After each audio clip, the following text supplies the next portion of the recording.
Good morning, everyone. This is Noshin Mukhtar, and you're watching me live on LinkedIn, Facebook, and YouTube. This is the 10th episode of the Business Shower, and today we are dedicating the entire episode to women's health. I know women are doing a great job of raising their children, taking care of their families, and having thriving careers. They are driven and busy all the time. And in all the wonderful things that they do in their day to day life, they forget about themselves and their health. So today we are going to talk about why women need to take care of themselves. What are some of the major issues that are completely ignored? Why they need to have critical illness coverage to have them financially secured for a better future. So today with me we have Asha Sharma, who is a financial advisor and has been on top of being a financial advisor since, I don't know, 15 years or something. She's known for her wonderful advice that she gives to others. You must have seen her with me in Quarantine Connect 2020 as well. Apart from Asha, we also have Dr. Bindiya. She is a gynecologist and she works in Royal Hospital, Abu Dhabi, and she's joining us today on request so that we can talk about some of the issues that women face about their health. So, welcome to the show, ladies. Thank you so much for joining me today. Thanks a lot, Nosheen, for having me again. And thanks a lot, Dr. Bindiya, for accepting our request to join us. I would like to extend extreme gratitude to Nosheen for having me on the show and my wonderful friend Asha, who thought of having me on board so that the message can go out far and wide about women and their health, which is extremely significant.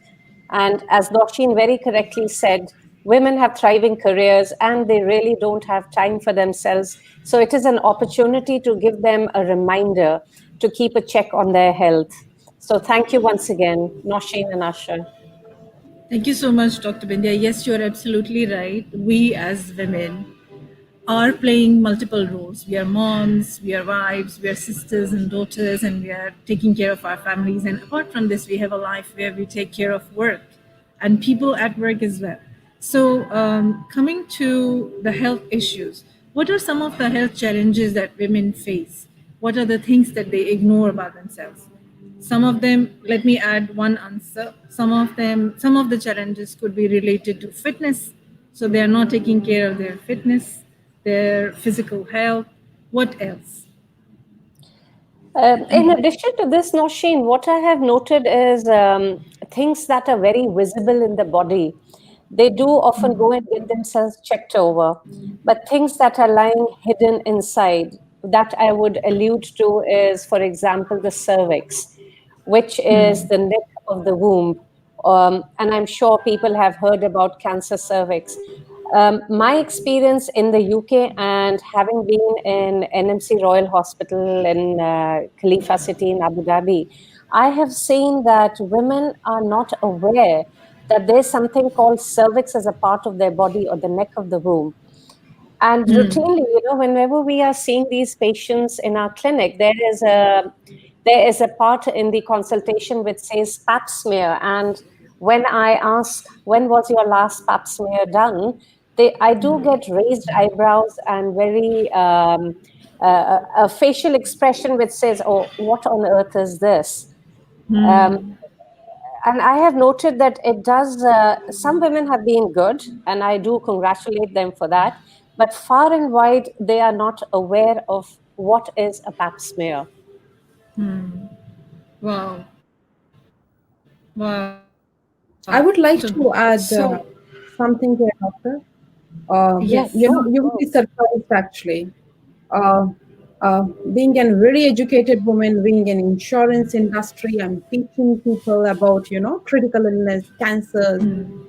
2014, I went to see my family doctor in Toronto, and Mhm. she asked me same question: When did you had your pap smear last? Honestly, I never had it. Ah, And there you yeah, go. you Yeah. see, yeah, Yeah. yeah. So I was surprised. That gave me a thought that I'm teaching people about having critical illness. I sit with so many women. I tell them, why you need to be covered, what financial consequences it can have. And first time I thought, if it's me, how about other women? Absolutely. Yeah. So, why is it important? My first question: why is it important to know about cancer of cervix? The most important reason is it is preventable.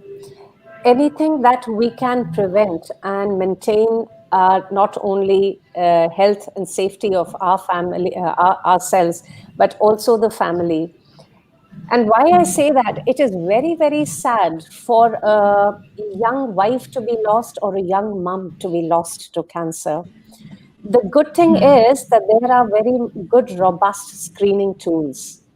So, what that means is if a woman is getting herself screened as per the guidelines and the protocols, this cancer can be picked up. When anything is picked up sooner, obviously the treatment is good, optimized, and it gives a better survival chance. So, let me give you an example.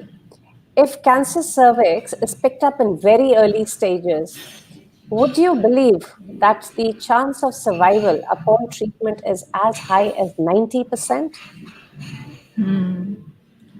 And The difference is big. the difference is big. So Yeah. imagine if this woman never gets herself screened. She doesn't know what is cancer cervix. So she is actually exposing herself extremely high to succumb to death due to cancer cervix. And according to Yeah. our UAE data, I was looking at the UAE data, almost 100 women are diagnosed with cancer cervix every year. And Every you will year. not, Oh, every year, and almost 50% die of it. oh my God. So, see, there's a So, big number and we can prevent it. so when should one be worried about this? And when exactly should we go for a checkup to a gynecologist to understand our cervix health? So, I would say there are two cohorts of women. Let me address the cohort of women who have symptoms. So, generally, cancer cervix, it is the cancer of young women.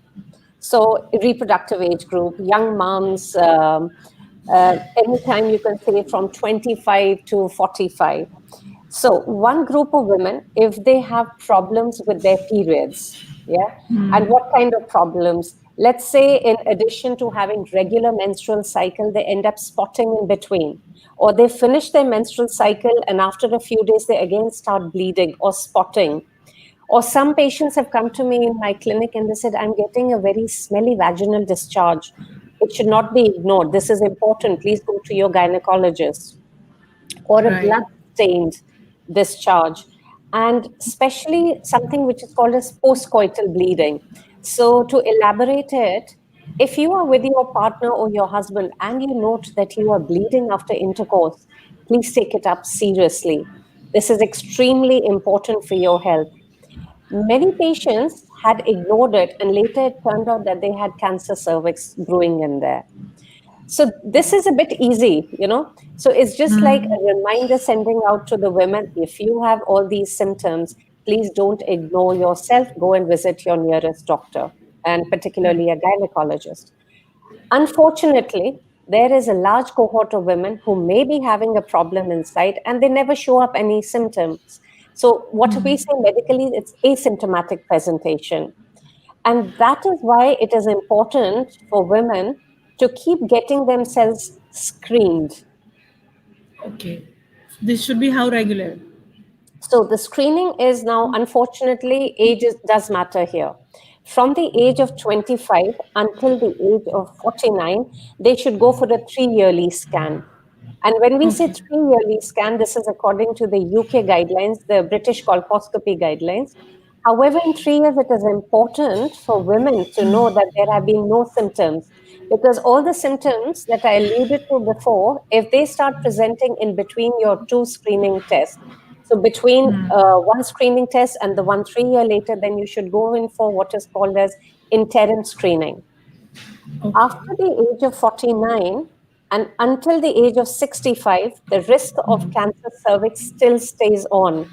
But because the incidence decreases, Therefore, we should do it every 5 years. Okay.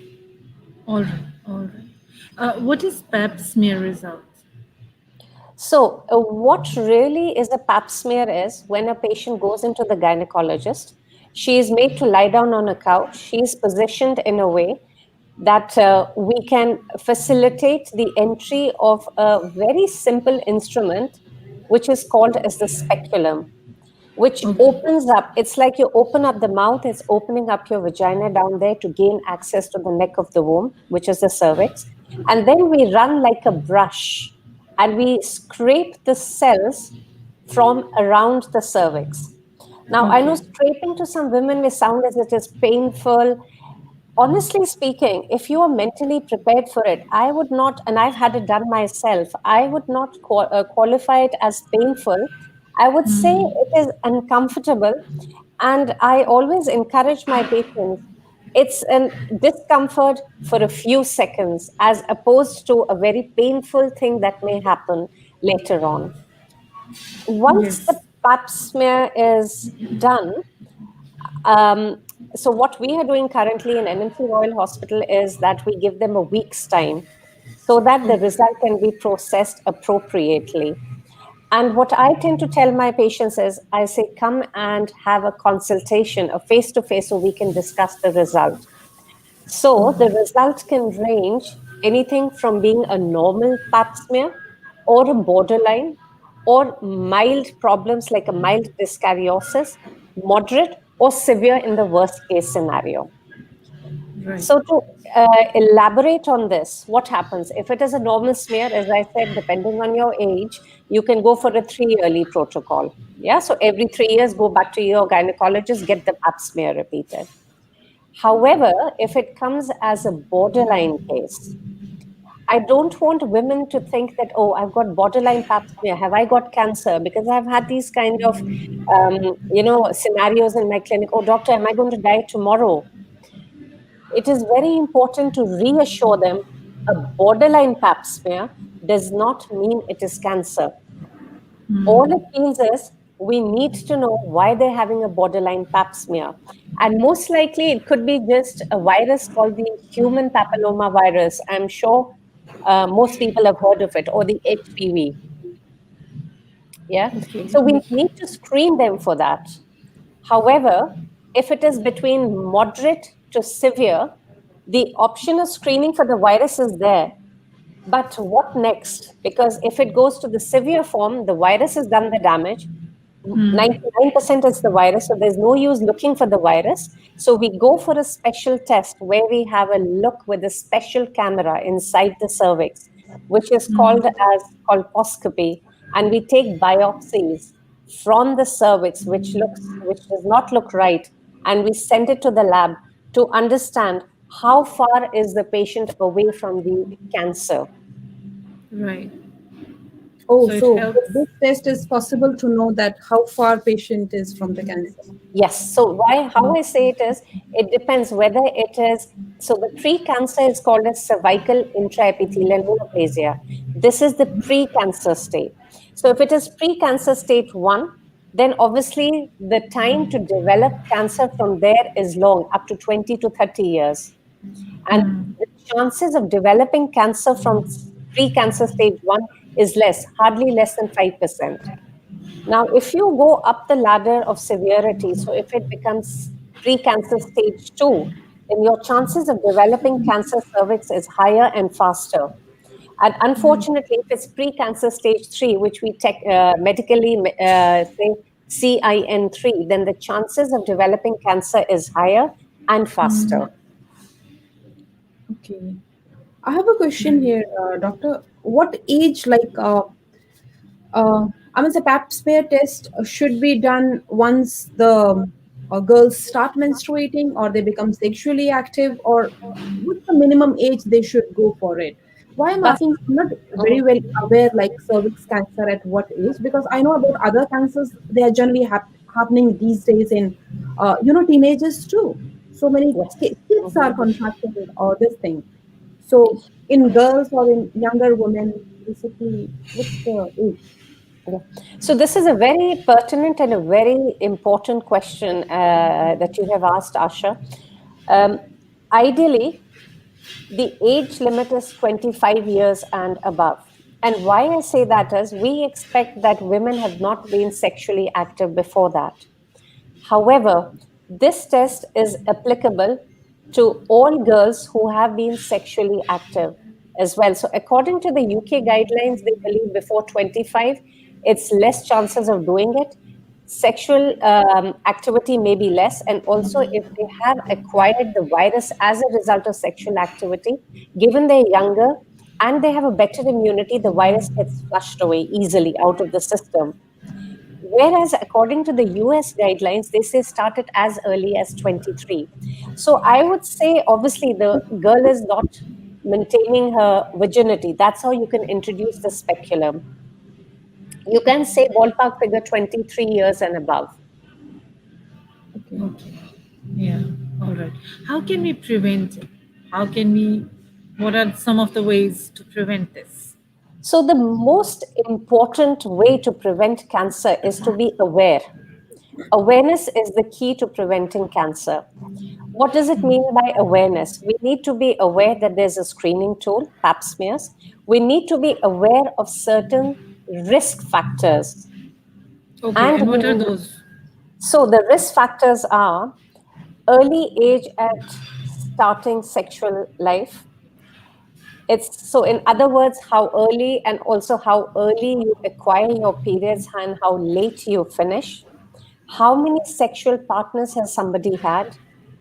How healthy is their lifestyle to have a good immunity to wash out the virus? If somebody is having multiple sexual partners, it is very important to use a protection, particularly in terms of a barrier like the condoms. And also, Right. one way to prevent having cancer is being aware of the vaccination protocol. And again, going back to what I said before, once you identify something that is not quite right with your periods or your bits down below, for example, smelly vaginal discharge, excessive vaginal discharge, sudden change in period pattern, this is also a risk factor which should not be ignored. Right. So, talking about the vaccination, how important is it to have it, and how can we get it? Okay, so vaccination is extremely important because it prevents cancer cervix to a large extent. I will not say 100%, but a large extent, which can be up till 80 to 90%. So, what really is this vaccination? 99% of cancer cervix is as a result of HPV virus or the human papilloma virus.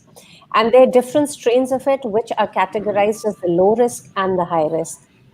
It is mainly the high risk strains that cause cancer cervix.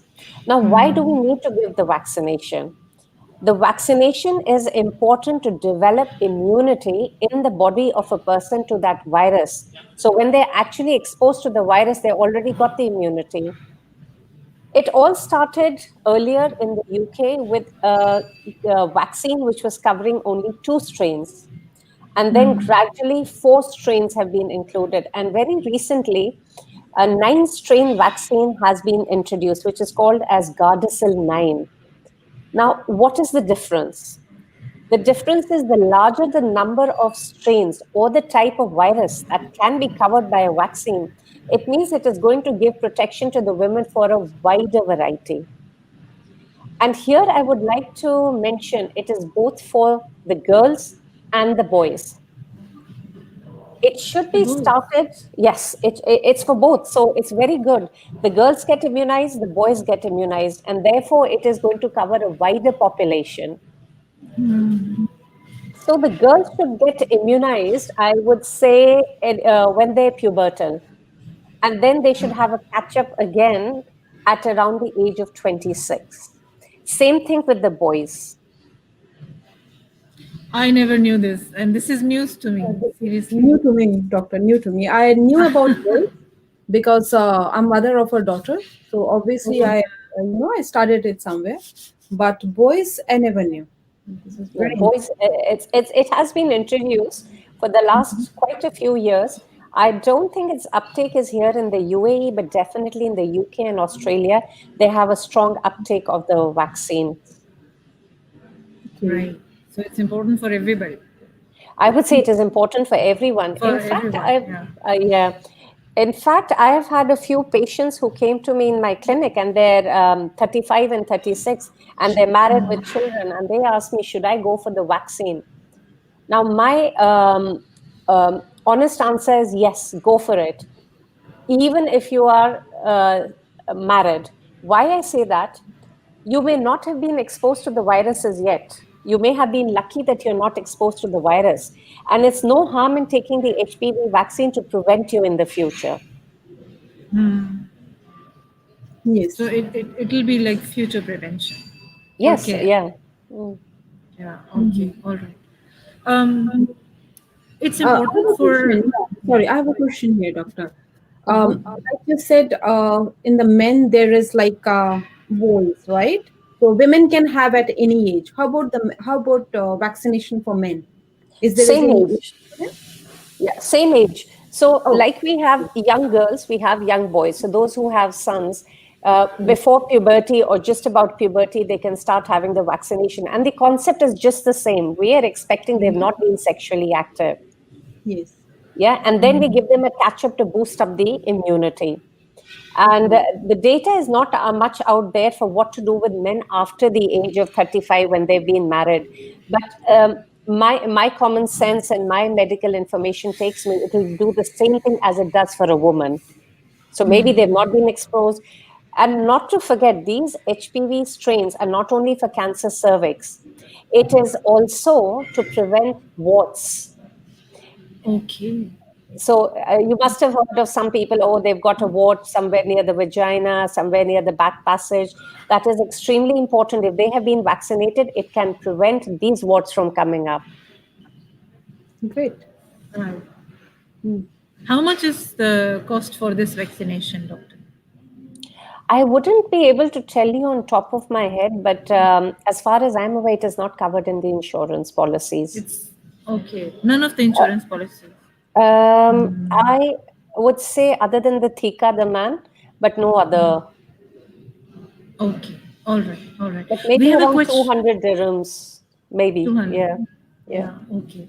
I'm asking this because the audience might be having this as next question in their head. Since it Uh-huh. is very, very important to have it, then what could be the cost? That's why I Yeah, no, asked. that's a good question. Yeah. Yeah. We have a question from Arundhati. She wants to know, is there an age limit to take the vaccine? The simple answer to it is no, but to get a better effect, it is good to have it before you're sexually active. Okay. And Even even before, after, like, during your, sorry. Like, see, the people, women who have, like, my daughter is 10 years, right? Yeah. So I mean to say the girls who are not yet sexually active, have not yet started menstruating. They can, for example, your daughter from the age of 12, she can have the vaccine. There is again, there's not one vaccine, there is a protocol. Mm-hmm. According to the UK protocol, you can have two shots only. According to the US protocol, if the girl is less than 15 years of age, they need only two shots. But if they are more than 15 years of age, they need three shots. Got it. This Okay. is the optimal. But there are so many people out there who have not known about it and suddenly they wake up to it. It's not too late. At least get yourself vaccinated now. Yes. And yes. this pandemic actually has this pandemic has given time to people to think about it. Yeah. So I mean, health. This thing is suddenly people has become so aware of Yeah. health issues now. They all Yeah, want to know about it. it's Yeah. like everybody has woken up to this idea that they got to be healthy, otherwise they're no way. Yes. Yes, That's exactly. the thing. So coming to the point of health, how important, Asha Sharma, this is question for you. How important it is for us to be covered with some policies related to critical illness or health insurance? Could you guide me about this? Yeah, sure. See, question is how important, like we just discussed about cancer, and it falls in the category of critical illness. When we say critical illness, there is always a list of some diseases which are defined as critical illnesses. Different insurance providers in different countries has different definitions. I won't say much different definitions, but yes, there is some companies will cover 16, 17, 36, or whatever number of critical illness. But what topic today we have brought is cervix cancer, or cancer is indeed falls in critical illness.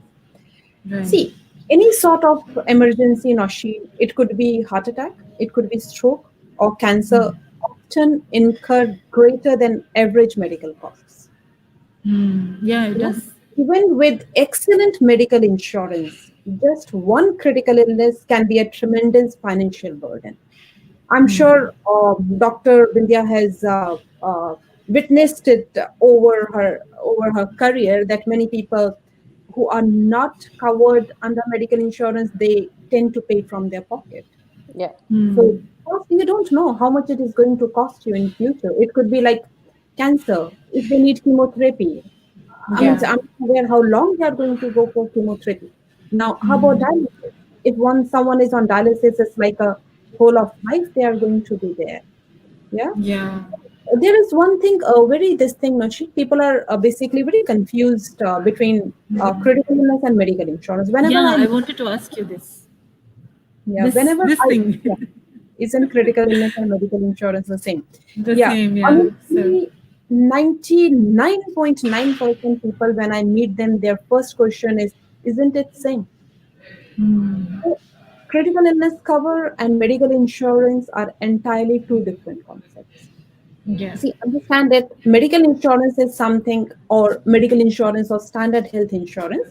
It takes care of your hospital bills, prescriptions, medicine. It takes care of your doctor fees. Whereas critical illness cover, it provides you lump sum, or it provides you continuous income for a defined period. So basically, it's Okay. critical illness cover is an income replacement.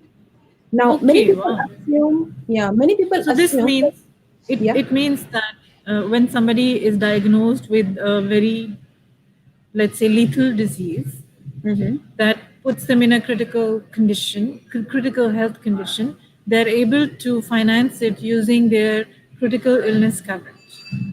Very right. See, if they have medical insurance, let's talk only about UA. If they have medical insurance will pay the bills and everything. But what if you are out of your job for 6 months, for 3 months, for 1 year? Is your employer going to pay you the salary for 12 months? So here comes the critical illness coverage, right? Critical illness will pay a lump sum that will take care of your 6 months or 12 months salary, or whatever you have signed the contract for. So, Nashi, many people assume they are fully protected with a standard health insurance plan, but the cost of treating life-threatening illnesses are usually more than any plan will cover.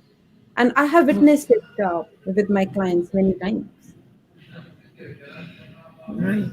So, when it comes to getting a policy which is related to coverage of critical illness, how much should we keep in mind?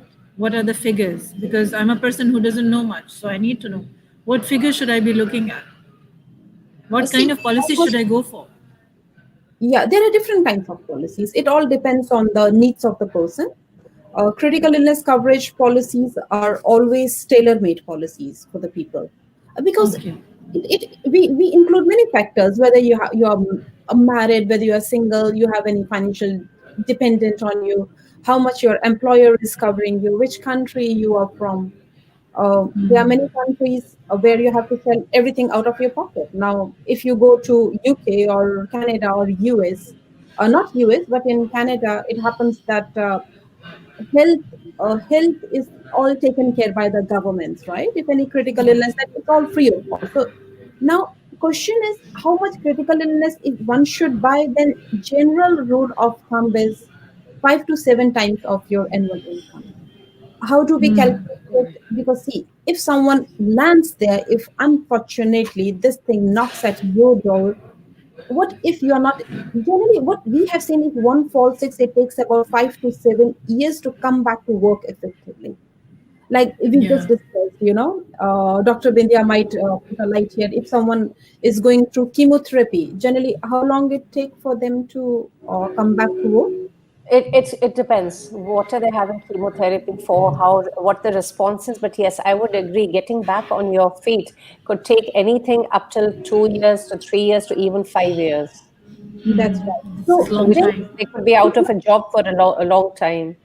yes, no, it depends. You know how, I mean, very simple question. Is your employer, if you're out of, if you're not working, say for 12 months, you're sitting at home, you're going through your routine checkups and all that, is your employer going to pay you salary? No, no one will do that. Am I right? So, such illnesses require extensive medical care and treatment. Their cost can outstrip a family's medical insurance policy quickly. If you don't have emergency fund or you don't have health saving accounts, you will have even harder time paying those bills out of it. So how Can does I, it? Yeah, yeah. Yeah. sorry, can I ask, Sorry, I was. Sure, ask. yeah, Go yeah. ahead, doctor. Because especially this is something which is quite different but very important to understand. Yes. So your critical illness package is a separate package that you take into which you want your clients will pay into it every month, correct? Every month, you can choose monthly, quarterly, half-yearly, yearly. Okay, whatever it is. Let's say your client has just started paying into the critical illness insurance scheme and unfortunately develops some sort of a critical illness, let's say cancer cervix, for example. So, though the accrued amount would be less. Let's say she has been into it for only 10 months and unfortunately gets to know she's got cancer cervix. So the accrued amount would be less. Would she still be covered by the critical illness to meet up all the expenses for the treatment? Very good question, doctor. See how it works is when anyone signs for a critical illness, there is always a waiting period. Most companies has waiting period of 6 months. Why companies keep this waiting period? Reason being, see, insurance is what? Insurance is basically passing your own risk to someone else. It's the Yeah, risk management of your own health. So yeah. insurance companies, obviously, they also analyze their risk. Yeah. So that's why they keep some waiting period. What if someone already knows that he's developing something or she's developing something and they go and get the critical illness? Obviously, if they have paid the premium and policy is issued, insurance provider has to pay that money. That's why there is always a waiting period. Now, answering your question, yours was if someone is in 10 months. Mostly, like I said, waiting period is 6 months. Mhm. So, if someone has a critical illness of, say, $500,000, and that person is diagnosed with some sort of cancer after 10 months, what happens is we collect the reports from our client, and we Mhm. send those reports to underwriters of the insurance provider. The Okay. underwriters go through the reports and everything. Underwriters basically have doctors in their panel, and after that, there is no. I mean, the providers doesn't ask how much is your expenses, which hospital you are getting treatment. If the insurance provider is satisfied, okay, fine, it falls in the category or it falls in the definition of critical illness, that $500,000 is released to the client. So that's Okay. how it Okay. works. No, Yeah. that's really, really informative. Yeah, Yeah. it answers how it works. So we Yeah, get Yes. to know how actually, things Nasheen, I happen. just want to share something here with you. A good friend and clients of mine. I would not like to take name of them because they do not want actually. It happened in the month of, I believe, June, that she was diagnosed with a lump in her breast, and then she came to know she has a breast cancer. So in the month of June, I was not in country, so I was not in much touch with them. But when I came back in month of October, obviously I went to see them. They have multiple, programs with me, investments with me. One of them is critical Mhm. illness cover. Mhm. 1.5 hour, I'm sitting with the husband. I'm explaining him everything. We are reviewing everything. Then his wife came in and they both looked at each other and they told me, Asha, we need to tell you something. I was like, yes, tell me. And then they both looked at each other. Then again, my ex is diagnosed with breast cancer. I was, sick for a few moments that I should be the first one to know that you have a breast cancer and you are since June. And what is that Bindia called where they remove one breast? There is a Mastectomy. yeah, Yeah. that's right. That is also been done, and I don't know Mm, about this thing. mm, Now, Oh my Nasheen, God. they are people who have policy for the last 10 years. Still, they don't know that they have critical illness coverage.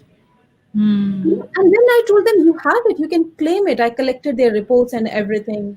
And that company is Yeah. basically Zurich International. I'm naming the company because I'm a very big fan of that company. That company released their whatever X amount in just 5 to 6 working days. So what I'm trying to say here is that even the people who are insured, they are also not aware how to claim it. So it's very mm, important, Exactly. like now yeah. Dr. Bindiya told us so many things which me and Noshin were never, I was not aware of anything, never seriously. we were never aware of these things, right? And now I'm getting the awareness from you. What Yes. So About, the yeah. practical what aspects of your business. yeah, Yes. so what happens So, is, Asha, people even who are covered, they don't know, Noshin. so what kind of different options are available in the UAE for for critical illness coverage? Okay, most of the companies in UAE, insurance companies, they do Okay. provide critical illness coverage. There is a whole of life critical illness coverage, means you pay for a certain period and then you are covered for critical illness for whole of life. There is term also that you say, I need a critical illness as a rider till I turn 70 or till I turn 55, till I turn 60. Um, so it could be term. You can choose a term, or you can have it for whole of life. It all depends what age you are having it. Like, see, at our age, yeah, when we have young children, what I see is, if I talk about only about me, I'm a working mother, so obviously I would like to have critical illness. I don't want my income to be impacted till my kids are out of my nest. Yeah, because Yeah. it's an unnecessary cause of financial burden. So it depends at what stage you are. So yeah, it could be term, it could be whole of life. Whole of life are generally a little more expensive than term. Term are very economical. But what I mean Okay. to say here is that everyone should have it. Yeah. I mean, don't get confused with that you have a medical insurance, you don't need critical illness. Yeah. Whomsoever I meet, I always tell them that if you can't, you cannot have whole of life one, then let at least have a term. So, do you think both married and single people should have it, or it's only for the older married people? Good What do you question. say? I'll ask you one question. Let me answer it like this. Let's say, who shouldn't have it? Okay. Anyone who can be 100% assured that any sort of critical illness, cancer, heart attack won't knock at their door shouldn't have it. That's Or pretty much nobody. everybody. Everybody, like right?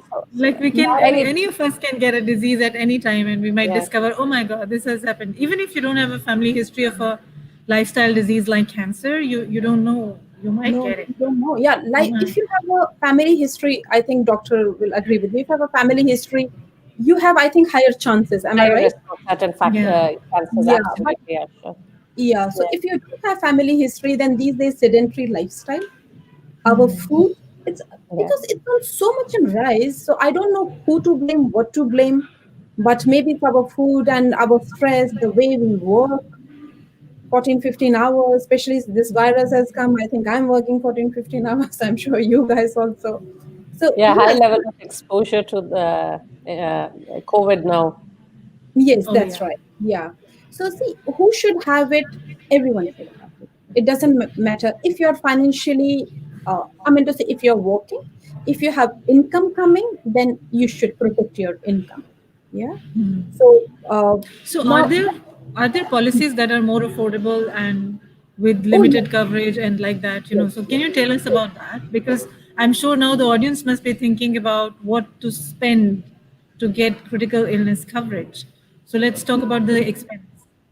Different companies provide you, different companies has different level of underwriting. Yeah, different insurance companies risk taking appetite, risk taking ability is different.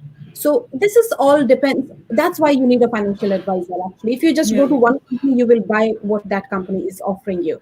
But when you have a financial advisor, what we do is, we get the quotes from all the companies, we make an Excel sheet, and then we discuss it with the client as per their affordability, what they can afford and what they can have. So it's a very, very tailor-made again. Depends on your age. It depends on your whether you're smoker, non-smoker. It depends what family history you are carrying. So Mm-hmm. Nushi has many factors. That's why I emphasize that it's a very tailor-made. But yes, answering your question, yes, there are. You can have critical illness with as low as even $36 a month, even $25 Okay. a month. But depends how old are you. Yeah. Older you are, expensive it is. I wish to ask you something, Asha. Mhm. If somebody has been lucky enough not to use up the funds for the critical illness cover, what eventually happens to those funds for the person, for your client? Okay, whole of the life policies basically are unit linked policies. Okay, Suppose someone has paid for 15, 20 years and no critical illness happens, fortunately. Yeah, so whatever they have paid, they can get a part of it back. Now, okay, coming to the other one, suppose they have a critical illness cover for term, they have chosen a term. So, term is like you pay for it and you are covered. The moment you stop it, you are not covered and you do not get anything back. So that's why term policies are, doctor, always very, very economical than the whole of life policies. right, okay, But after listening to you, Asha, I have realized that whole of life policy is better, although it might be expense, but you are covered for whole of your life, so you don't Yes, know that's right. You when pay you're for going to a get sick. Yes, you pay for a certain term machine. Like you can choose 15, 20 as per your budget or as per your affordability, as per your disposable income. You pay for like say 15 years or 20 years. After that, you do not pay. Your money lies with the insurance provider, and then you are covered Okay. for whole of life. Even if you have, get a critical illness at the age of 80 also, they still shell out that money. So yes, Okay. I agree with you. yeah, Yeah, no, yeah. and medically as well, I would think most of the critical illnesses generally tend to happen at the later stage of life. Oh, okay. So, Yes. like breast cancers and other cancers, heart attacks. Although we are seeing it in the younger population now, but generally they were meant only for the older age group, and therefore I think that that really makes a lot of sense medically and from the financial aspect, security. Yes, yes, Vidya. I Yes. agree with you, doctor. Yes. Okay, we are waiting now for our audience to ask us questions. Kindly throw in your questions and we will answer them. You can ask questions related to critical illness coverage through insurance. You can also ask us questions related to cancer cervix, and we are here to answer them for you. A lot of you have been giving us your feedback during the conversation. Thank you so much, Cindy, for informing us that you find this conversation highly useful. Muhammad Anwar, thank you so much for letting me know that the conversation is useful and nice. Akib Wattu, thank you for your wonderful comment. We are very glad to have you today with us, and we are now waiting for you to ask us any relevant questions related to critical illness coverage or symptoms of cancer so that we can help you in having more awareness about these two before we close. What were some of your most interesting experiences, Asha, when you were explaining people about critical illness coverage? Like one of the questions that you get from your clients is that, "Oh, I have medical insurance. Why do I need critical illness coverage?" So, what are other Well, some share some stories, some incidents that you everyone, remember from your experience? all they say, yes, I have medical insurance. I'll share one story with you. Yeah. I had a guy, very macho, very tall and very good looking guy, and got cancer. Doctor, there was so much frustration inside him that why it happened to me actually. Yeah. Um, his money was released in 3 working days. We received the report and everything. But I don't know, being a financial advisor, I think he felt closest to me. He will call me many times a day. He will cry on the phone. He couldn't accept it that why it has happened to him. Even, I was like, uh, someone uh, someone if talks to you like that, especially men, when you see he's goes for biking and this and Fit that and and healthy, basically. Yeah. shooting and this thing. Yeah. So that machine, that frustration, was there, and then I got more stronger in my business. That what I'm doing is adding so much of value in people's life. Basically, he used to call me every weekend. One, two Hmm. times he cried over the phone that I don't understand why it happened to me. I think when it happens, people start blaming even God also. So, but Yeah. This yeah, Yeah, is very that's interesting, emotion. That's Asha. a This is lot of very, very emotion. interesting that, he felt, I'm sure you doing your job, you're doing it so well. You're not just doing your number crunching and all. It is also the emotional support that you have been giving, because this we generally see in our clinics where patients get extremely emotional. But for your client to say, and somebody fit and healthy to break down and say why such a thing has happened, it just shows that what a human touch you bring during your business meets. I Yes. think, Doctor, everywhere we people now, we are so much digital that we are losing human touch. I think we need to have human touch everywhere. Anytime. Very true. When Very we go true. to restaurants, the way we speak to waiters, we Yeah, should be very, very grateful to those guys who are serving us. exactly. So Yeah. that's basically human touch. If we all can bring that, then the world is going to be lovely to live, right? Yeah, unfortunately, and it really saddens me because I have walked the journey of my career where once upon a time we would spend 95% of our consultation just talking to the patient. And in medical school, we were taught you learn to diagnose a problem the minute the patient walks through your door. And unfortunately, in this digital world, we don't have time to see how the patient is walking through the door because everything is so digitalized. All the records are on the computers, and Yeah. you spend 5% of the original consultation time talking to the patient, and 95% goes in filling in the data so that the records are kept up to date. So I agree with you, and at the way the things are going, I wouldn't be surprised we would just be seeing the patient digitally now. Yes. So I agree with you. I think at some point of time, the wheel is going to is going to turn back where we get more and more human and less digital. Yes, Yes, true. people are Absolutely, I going agree. back to vegan is one example, right? People are turning vegan and then yoga, and Yeah, so people are actually going back to the basics again. So I think these Zoom meetings and everything. Hope so. yeah, hopefully, yeah. Yeah. So we have not yet received any questions. It means that we are done. Thank you so much for being with me, both ladies.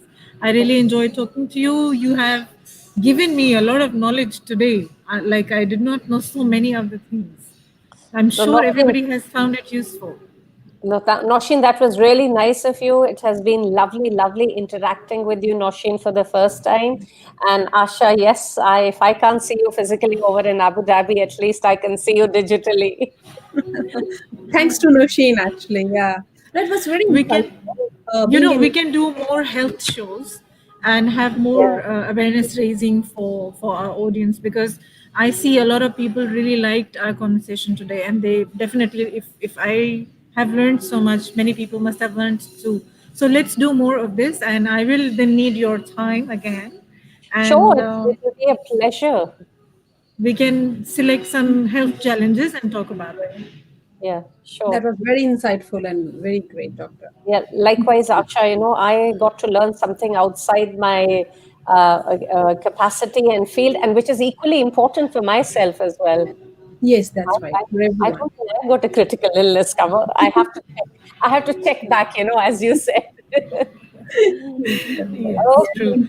All right. Thank you so much for being with me today. I will take a break now and have my breakfast. Take care. Have a good day. Bye. Enjoy You You your well. too. You Friday. too. Take care. Take care. I'll get into You my too. bed after Thank you. breakfast. Take care. Take care. Bye Bye. bye. Bye. Bye, everybody.